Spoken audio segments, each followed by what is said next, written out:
Pour faire un design intéressant, ben, superposer les différentes images, ça devient intéressant. Encore faut-il savoir quel est devant et quel est derrière. Donc, en déplaçant mes images une par-dessus l'autre ici, ben, je vois bien que, moi, je voudrais que ça soit supposé comme ça, mais j'aimerais ça que l'étoile soit derrière l'ampoule.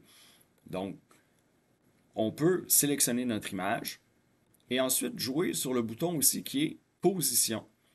Et en voyant la position ici, ben là, elle est devant, fait que je ne peux pas la ramener plus à l'avant, mais je peux la reculer vers l'arrière. Donc, c'est comme si on empilait différentes images. Donc, si je vais vers l'arrière, elle va reculer derrière l'ampoule. Je peux la ramener à l'avant. Et ça, avant puis à l'arrière, c'est la dernière du groupe.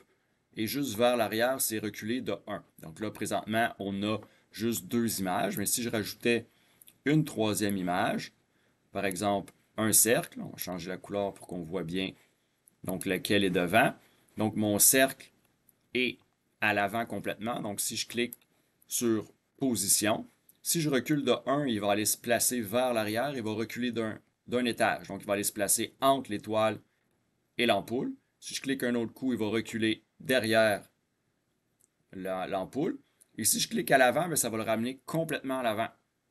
Alors, même chose à l'arrière, il va aller directement à l'arrière. Alors que si je pèse vers l'arrière, il va seulement reculer de un étage. Donc, ça nous permet de centrer, hein, de superposer les images dans le bon ordre.